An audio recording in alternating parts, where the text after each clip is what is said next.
Hello and welcome to the Accidental Film Club, where we sing the praises of films that deserve the love. My name is Paul, and with me is, well, he should have looked out for me a little bit. He should have taken care of me just a little bit. It's Ed. Hello. Today is Saturday the 4th of July 2026, and I thought they was just going to talk to him, but Joey Doyle got thrown off a rooftop by Johnny Friendly's boys. He was going to testify before the Waterfront Crimes Commission, and Johnny couldn't have that. I was the one who got him up there. I thought they was just going to talk to him. Now, Joey's sister Edie is making a fuss, and the local priest Ed is sticking his big nose in. Things are hotting up, and what's an ex-prize fighter, a bum like me, to do? Today, we are looking at the classic, you know the one, I Could Have Been a Contender, On the Waterfront from 1954. Marlon Brando, Carl Walden, Eva Marie Saint. Yeah, it was you, Charlie. You know the one. So, Ed, I was thinking of buying a one-way ticket to Palookaville, but I hear a return is cheaper. Don't know what to say about that. I'm looking for financial advice here. Okay. Financial advice. Anyway, before we take on the union bosses and try to whitewash the whole grassing up your mates thing with On the Waterfront, we'll tell you what other films have been putting smiles on our faces as Japan's rainy season sputters out, and then some bamboozlement. All right, let's go to work.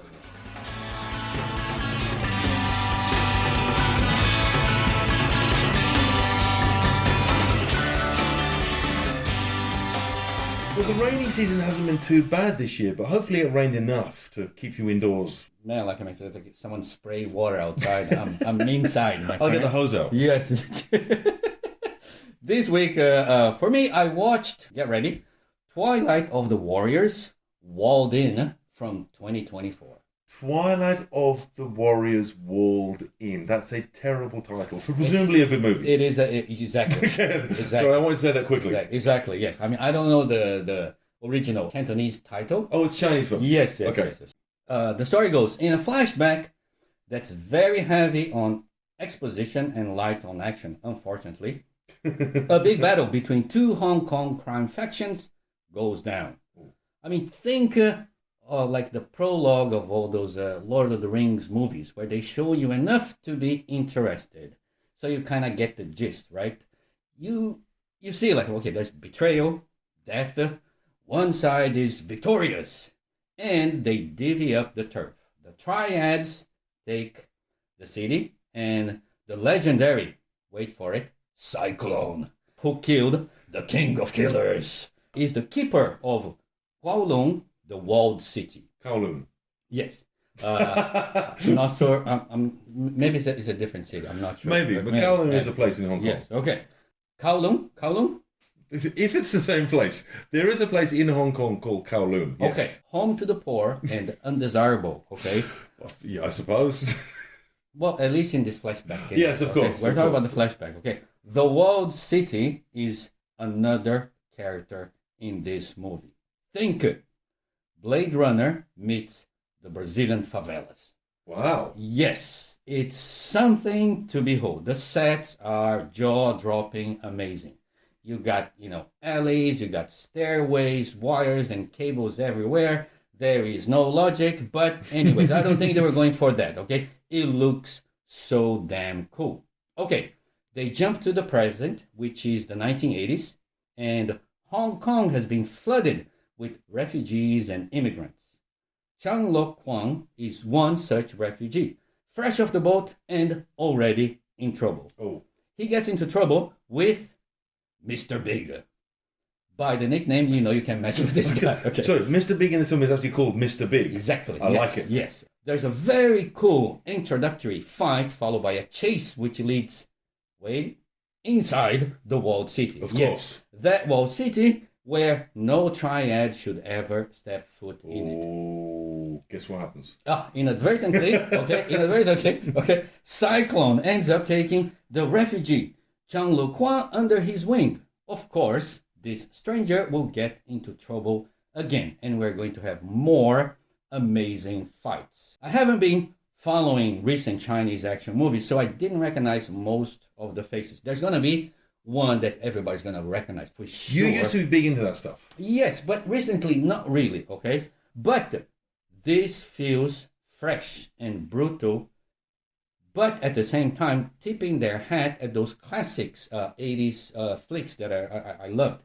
Cool. There is a mix of wuxia and contemporary gangster action to the story. Ooh. If you can imagine, okay? I can. Yes, okay. The chi is unbelievably strong with these bad dudes. And this little genre bender adds an extra level of bloody hell to the whole thing. Twilight of the Warriors, walled in. Very, very good stuff. How about yourself? From 1993, starring James Spader and Madjen Amick, and directed by Nicholas Kazan, son of the On the Waterfront director, I watched the very 80s looking, twisty, erotic thriller Dream Lover. That's me doing a sizzling sound due to sexiness, you know? Right, so Ray, James Spader, is recently divorced. We open in the courtroom. He and the ex are on very amicable terms. It just didn't work out. She even says, one day you'll find Miss Right and she'll be the luckiest girl in the world, which is not the kind of thing any ex has ever said to me. Handsome, suave and rich, James soon bumps into stunningly beautiful Lena, Madjen Amick, in a supermarket. Quips are exchanged, heat shimmers, and sparks fly in a way that has never happened to me in Yoshizuya. Anyway, head over heels in love, whirlwind romance this. They soon get married, everyone is dead jealous of the pair of them, and God is in his heaven and all is right in the world. Or is it? Because Ray soon starts to notice that things seem a bit off. Is Lena keeping secrets from him? Is she not exactly who she seems to be? Now, to say much more would be to ruin the fun. I mean, suffice to say, something is off, right? Otherwise we wouldn't have a film. Something is off. Something is off. It's not romantic comedy. Okay. No. And there is a lot of fun to be had in this cheeky, sexy, sub-90-minute chunk of 80s silliness. This was released in 1993, but don't let that fool you. This screams 1980s. It does. I hadn't heard of this until it popped up on some Forgotten Gems style list that I found, and I started watching it not even knowing what genre it was. It could have been a rom-com. Okay. It could have been. Okay. But it wasn't. I mean, I knew. You knew that much. I knew that. Yes. Helped the fun, I think. But what really does it is how this plays with expectations. It knows what we think we're getting with a James Spader performance. It knows what we think we're getting with a meet cute like that, and it doesn't give us those things. It messes with us beautifully. And on top of that, this has an ending that I didn't see coming at all, nor did the character that it happened to. And how rare is that? I loved it. So, Dream Lover, 1993, the kind of wonderful nonsense that only Sydney Sweeney is putting out these days.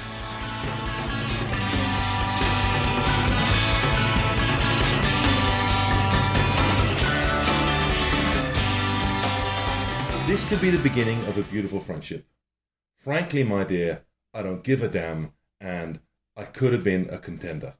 Classic movie quotes that we've known longer than we've known the films they're from. Right. These lines have stood the test of time because they are good, they are pithy, and they stand out. They can be used outside the context of the film they're from, and they sound both telling and you feel there's something behind there. I mean, you just know that there's something off about this friendship. That maybe he does give a damn. And could he really have been a contender?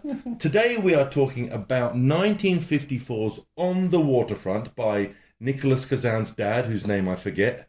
Union corruption in the dockyards. An ex-prizefighter gets himself in a position he can't get out of.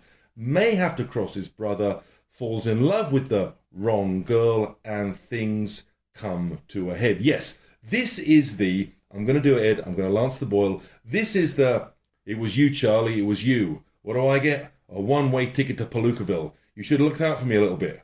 I could have been a contender. One. Yes, this is the I could have been a contender film. And you know what? The good news is that the rest of that scene is even better than the I could have been a contender line. The better news is that this film is so bloody great that it would stand on its own 2 feet even without that scene, which is, I'm calling it, one of the best in the history of cinema. Yes, you're right. I mean, I am always right. There are movies from days past that become legends, benchmark of greatness, where everything aligns, okay? And I'm not talking about Run, Hide, and Fight here, okay? I wasn't expecting that, dear listener. Which a sequel is coming soon. No doubt. Right, yes. No doubt. Okay, this is the big leagues, okay? Critics and movie lovers are all over this movie. And probably there's hundreds of books on the subject, and I'm certain that I'm not going to add anything new. But I'm sure I just love this movie. This is gorgeous looking. The first thing that struck me was the rooftop scenes. Yes. I mean, who would have thought that rooftops were cinematic and transportive? Marlon Brando playing with his pigeons and hiding from the world, hanging out with his crew of 2 teenagers. I mean, that alone, it tells so much already. Yes. Right? Yes. He's out there looking at a time that was lost, hopes and dreams and all that jazz. But with all its masculinity and bravado, the movie hides a tenderness of feelings not shared and a character that is more complex than meets the eye. But we are going to understand why this guy is always looking forlorn and why people distrust him. Well, we kind of get the second part at the beginning of the movie, but his journey to become this character is told the proper way, with no bells or whistles, no flashbacks, no tricky camera work, no side character sharing his story and expecting sympathy from the audience. You're right. This is done in a proper way, where actors act, the dialogue is as sharp as razor blades, and the director frames the whole thing in the most gorgeous way possible. And then, of course, he hit the high notes at the most dramatic scenes.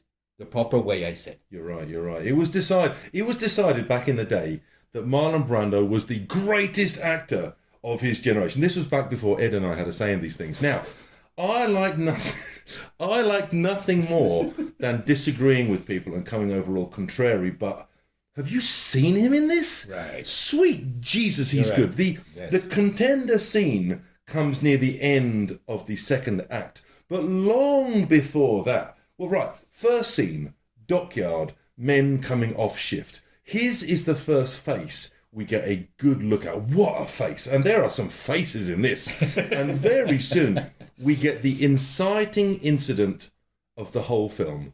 Joey Doyle, the rooftop, and I thought they was going to talk to him. Brando's Terry really thought they was just going to talk to him. Brando nails this. This poor, sweet, punchy ex-something or other really thought they were going to talk to him. And when he sort of half semi-confronts Johnny Friendly and the gang, the contempt they have for him, expressed in the way he allows them to touch him, is, well, Terry is almost an ex-person. He doesn't know what he is anymore, and he isn't what he was. For this whole film, Brando is, until he isn't, a steel fist in a velvet glove. There's a scene in which just a look on his face tells us that he has fallen in love with Edie, Eva Marie Saint, who wouldn't, and out of love with this life. Just a look. And then, the beauty of the contender scene is that it is not histrionic.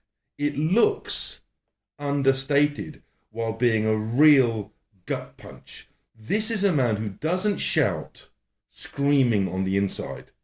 This is a man who doesn't cry, falling apart on the inside. This is a man who doesn't talk, telling it how it is to his brother, who should have looked after him a little bit. This is one of the greatest scenes in the history of cinema, brought to full-on, all-emotion Technicolor in black and white by the best actor of his generation. I think most people of our age, okay, and later, can name The Godfather as their gateway for all great things. Marlon Brando. Yeah, I guess. Maybe, Yeah, right? Yeah, I think so. Yeah. I mean, for me, it's the dawn. It's oranges. Okay, it's Fredo, Fredo. But seeing him here, all shiny, all chrome, is fantastic.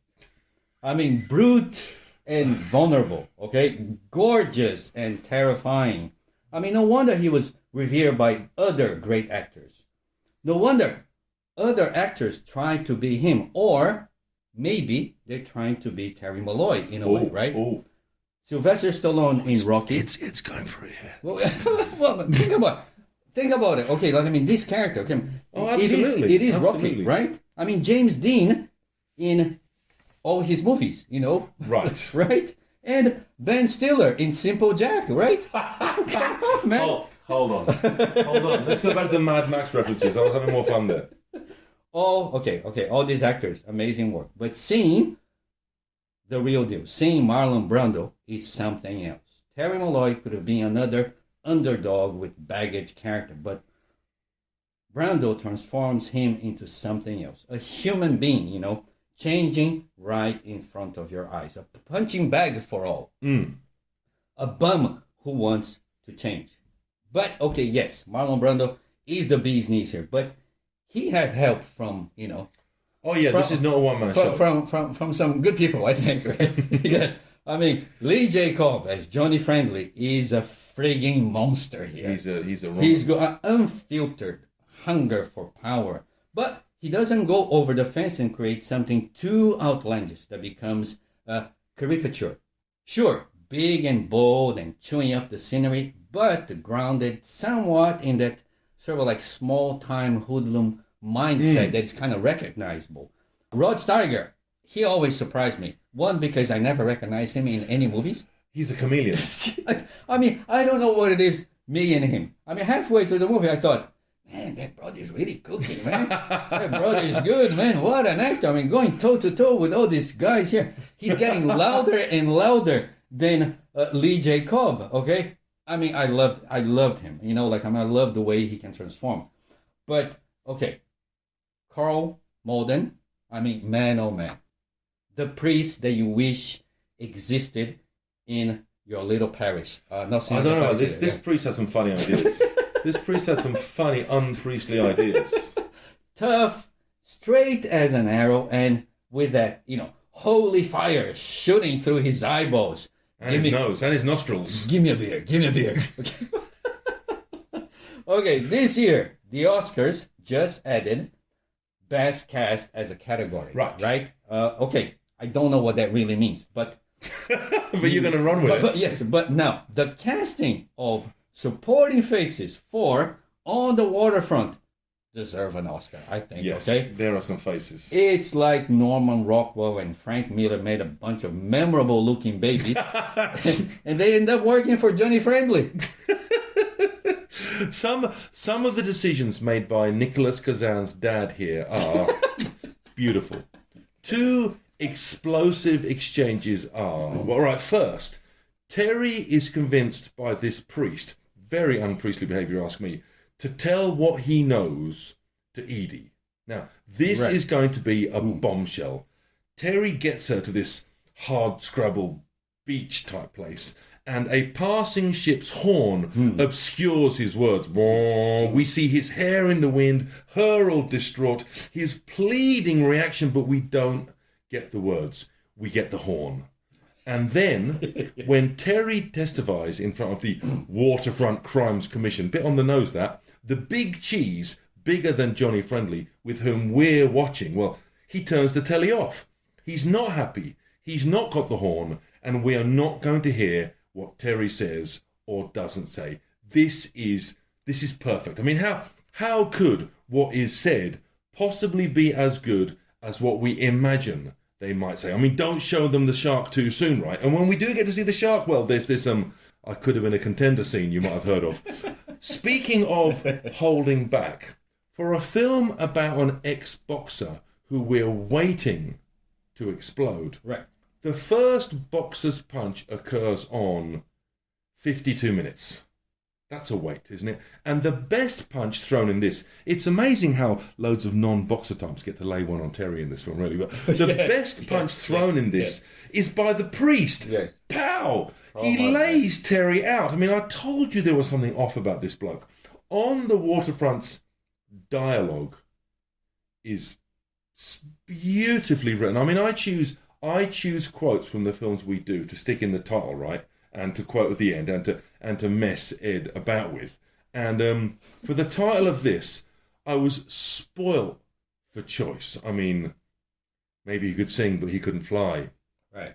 Did you ever hear of a saint hiding in a church? Right. Conscience. That stuff can drive you nuts.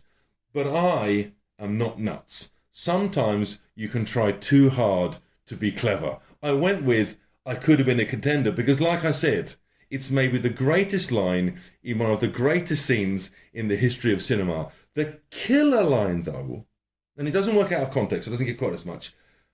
The killer line is, it was you, Charlie, it was you. Terry and his brother Charlie are in a car on the way to something fateful. Charlie talks of how life could have gone different, about whose fault it all was. And Terry goes, it was you, Charlie. It was you. Heartbreaking. A heartbreaking moment of awareness from our protagonist. And here's the thing, Ed. I was sat there on the sofa with my brother watching this. First film we'd seen together since, well, it's been decades since Arthur, Grease, and Raiders of the Lost Ark, I tell you. Okay. But I tell you, man, it was you, Charlie. It was you. Powerful stuff.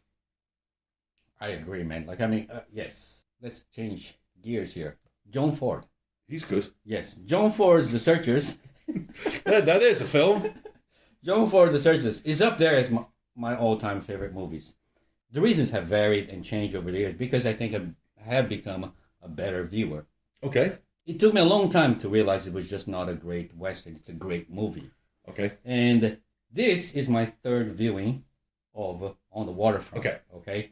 And it took me this many times to realize how great Zoe Kazan's grandfather as a director really was, okay? I mean, I've seen his other movies, but he's at his best with this under 2 hours epic movie. Yeah. We start in the docks, we stay in the docks for a long time, and then we have a trial in the middle. What the hell, right? Then we go back to the docks, and all hell breaks loose, right? From using locations, real locations, instead of a studio lot. I mean, the docks and that smoky feel shots in front of the church. Yeah. That was just, I mean, and like you said, the heartbreaking confrontation between Terry and Edie, shot from a distance, that just like, I mean, that blew my mind. I mean, he knew to let actors go and do their thing. And he knows how to frame a scene. This is Hollywood stepping into the unknown, which would become what the 1970s Hollywood was all about. Visionary and bold, real and cinematic at the same time. This is like falling in love with movies all over again for me. I mean, there is so much cool stuff in here. I mean, the framing of Terry and his younger friends on the roof with the pigeons tells a tale of its own. And the faces in this, Jesus, this guy had an eye for a face like no one other than Kurosawa. Were I to tell you that Brando's face isn't even in the top 3 most expressive in this, it wouldn't be a lie. And we've hardly touched on the priest with a nose who, not content with tending your eternal soul, is determined you should be brutally honest with your girlfriend. No wonder no one listens to the Catholic Church anymore. It's all about telling the truth, apparently. Okay? It's all about coming clean, my friend. Yes. I mean, he didn't hold it back. On the Waterfront made its debut on Netflix a while back. So, Yes. you have no reason not to watch this movie. What else are you going to be doing tonight? I mean, unless you're a bum. Are you a bum? Okay. Okay, harsh. Sorry. No, seriously. It's a great movie. It's there. And this is not one of those classics that take ages to get going, or you have to adjust your modern eyes, to something old. No. This will hit you right away. And by the time Terry Malloy says his iconic lines, you're going to find yourself loving this movie and questioning, why did it take so long for you to watch it, okay? Stone cold classic. Isn't it a joy to find that great films are great sometimes? Absolutely, yes. I loved the famous Contender quote from before I saw this film, and then I loved the film. And many years later, watching it again, I loved it even more, like yourself. And then this year, watching it with my film-watching partner in crime and my brother, powerful stuff, this. Powerful stuff.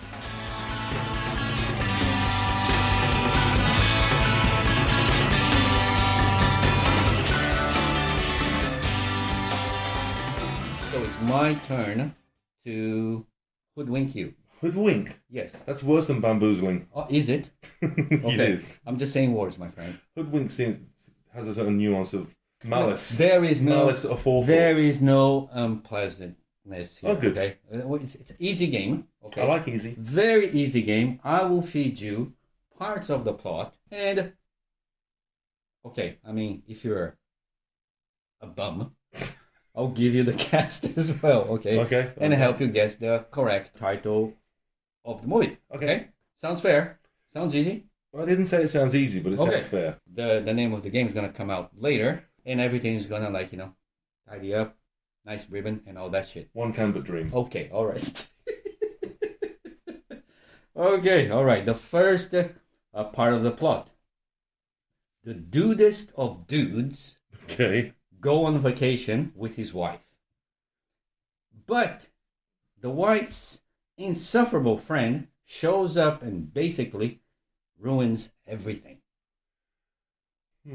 Okay, so think about, who is the dudest of dudes? Well, I was thinking of The Big Lebowski and Jeff Bridges. Okay. So Jeff Bridges on holiday with Not that cool. Okay, not that cool. I'm just talking about a actor that looks really like, Frank Sinatra. Okay. On holiday with his wife. Okay, let's roll with that. Okay. Okay. Let's roll with that. Okay. I'm getting a Rosemary's Baby type feel. Something like that. Okay, the dude, he can't stand his wife's friend. I get the idea. So off he goes for walks around the city. Okay, none of this means anything to me yet. Okay, really? Really. I Frank Sinatra doesn't like Mia Farrow's friend. So I'm walking around the city. Maybe Jeff Bridges. You're just you're mixing real life with movies here. Okay. Okay. Okay. Like an adult fairy tale, something happens at midnight. Something happens at midnight. Yes. I'm thinking about Owen Farrell walking around Paris. Owen Midnight Wilson? in Paris. Owen Wilson. Sorry. Owen Wilson. Indeed. Owen Farrell. Sorry, I've got rugby on the brain. I'm going home after this to watch a lot of rugby matches. I don't expect... Owen Farrell did not come across anybody while walking around Paris at midnight, as far as I know about. Or Frank Sinatra. Too. Frank Sinatra. Okay. Owen Wilson is not the dudest of dudes, though, is he? He is. He's a California boy. Come on, man. He's the dudest of dudes.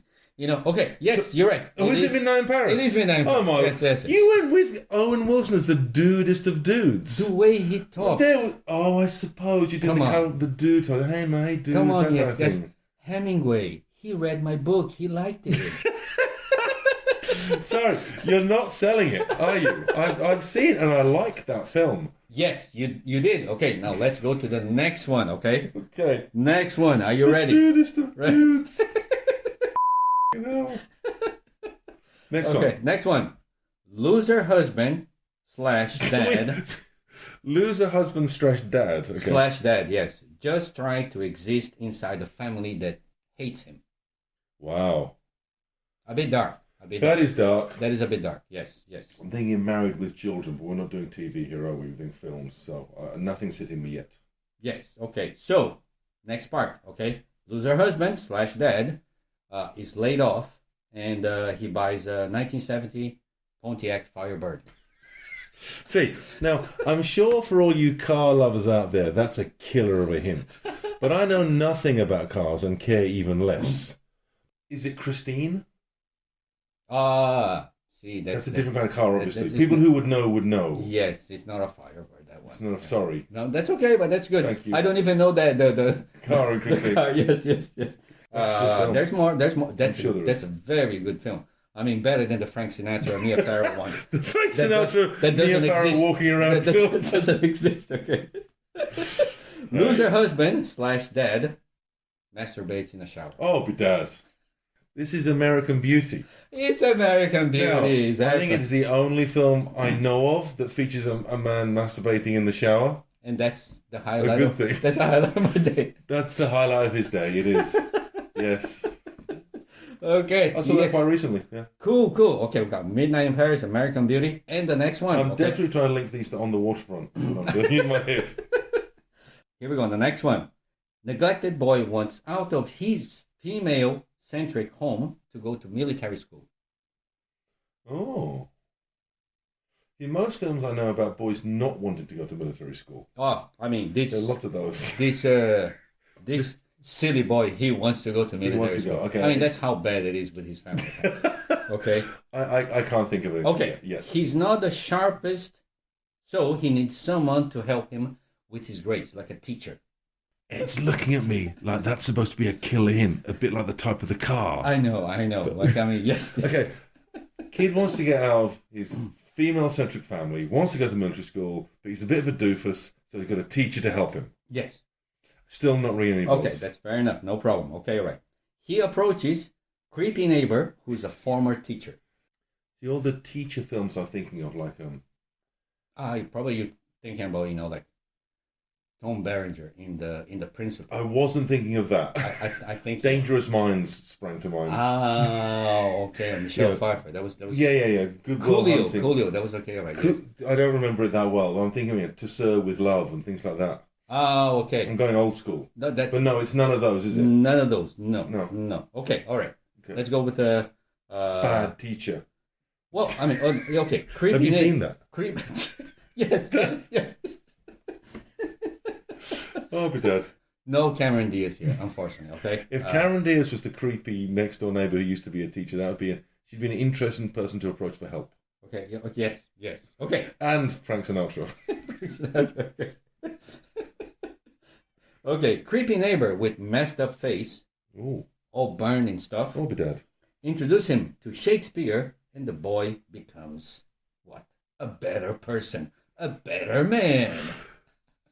Is that the name of the film? A Better Man? I know No, there was like I mean, one. I'm just like I mean. You're That's, going for, aren't you? That's just like the trailer from Touchstone Pictures. I have a funny feeling I haven't seen this. I cannot Okay. think of a film in which a boy was taught by a disfigured ex-teacher who's got him into Shakespeare. Because I might like this, because I like Shakespeare. Okay. I'd love this kind of thing. I think you're gonna like this movie. But Okay. give me the cast, because I'm a loser. Sorry, a bum. You're a bum. And then maybe I'll try and maybe I have seen it and forgot. Okay, Mel Gibson. Is he the kid or has he got a burnt face? He's got the burn face. I don't think I've seen this. So I don't think I know. Okay. No. The kid is called Nick Stahl, No, this is new to me. and the director, maybe you know the director. He's Mel Gibson.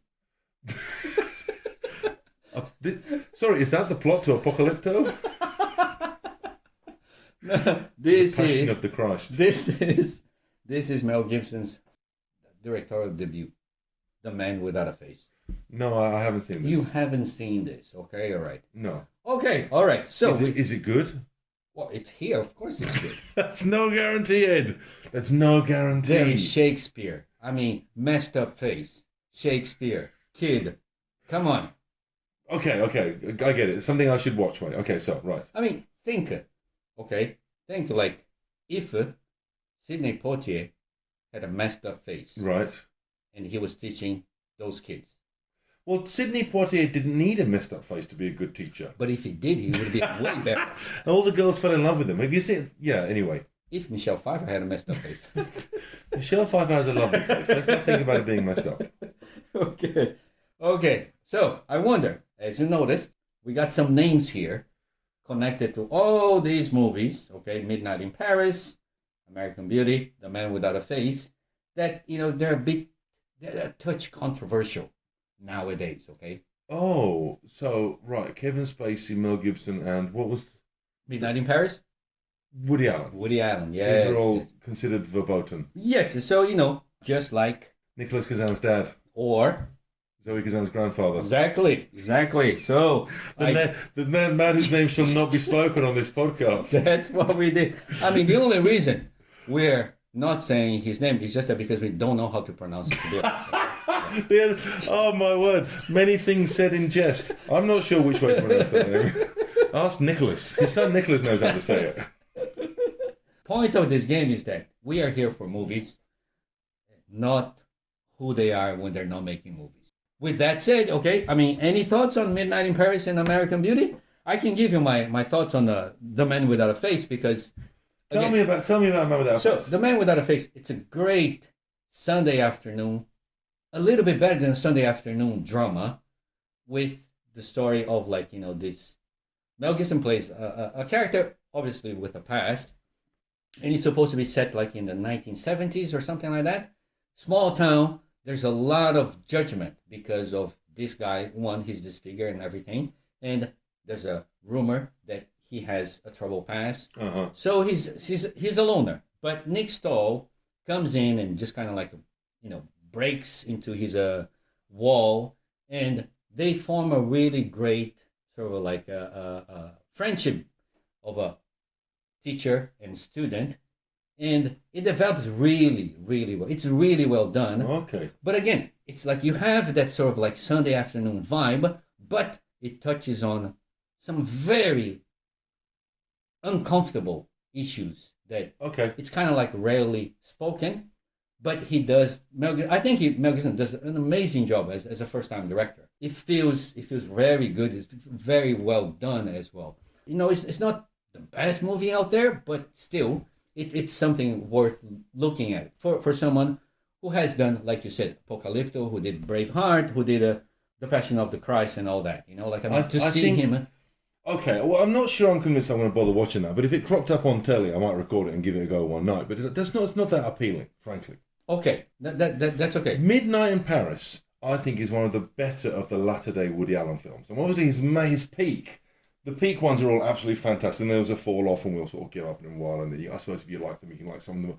Midnight in Paris looks beautiful, wandering around Paris in the rain.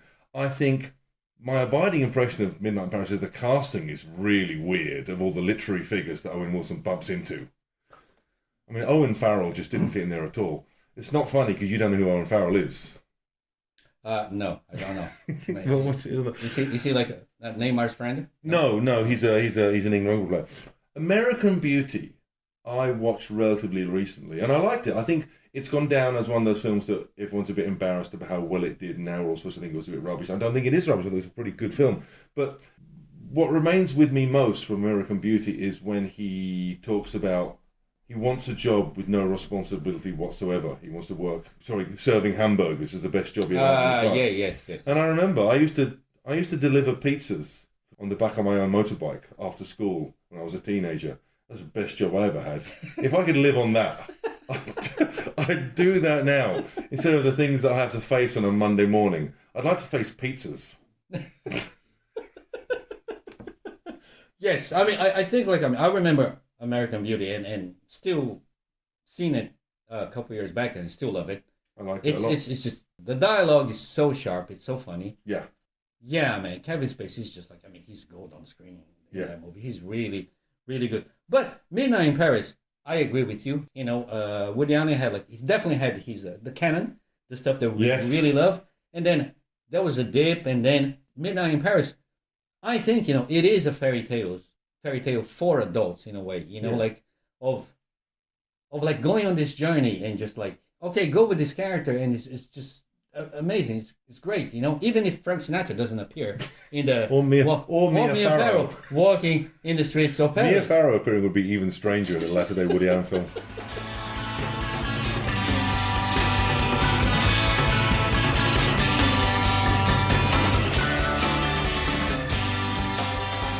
thank you very much for listening. We are the Accidental Film Club podcast. This week, we tackled something big. Something One classic. of the big ones. Yes, a giant, okay? Marlon Brando and friends. And friends. And friends. Lee J. Faces Cobb. of all types. Exactly. Lee J. Cobb, Rod Steiger, Carl Malden. Eva Marie Saint. Exactly. Yeah, I'm embarrassed. Like I should have mentioned her more. She's like vital for actually for this Absolutely. movie, isn't it? She's like the catalyst for the whole thing. Anyways, yes, we watch Zoe Kazan's Grandfathers on the Waterfront. Paul watched Dream Lover, a 90s movie steeped in the 1980s erotic thriller with James Spader and that lovely girl from Twin Peaks. What's her name again? Madjen Amick, is that it? We love her. Ed thought he was testing me there. Yes, See? okay, right, yes. Sorry, I was still thinking Frank about Sinatra. Frank Sinatra and Mia Farrow. Okay, yeah, that would be a bad reunion there. Okay, and I watched Twilight of the Warriors, Walled In, gangsters with super cheap powers, big fight extravaganza, and that's it for us. Thank you very much. Thank you for always listening, and see you next time. Please do get in touch. You can contact us at the Accidental Film Club on Facebook, Instagram, or YouTube. On our next episode, we'll be looking at Michael Shannon, we love that bloke. Oh, yes. In Jeff Nichols's, we love that bloke too. Yes. In Jeff Nichols's Midnight Special from 2016. A son with very special abilities and a father determined to protect him. Until then, thank you for downloading. Thank you for listening. We love you all. Conscience. That stuff will drive you nuts.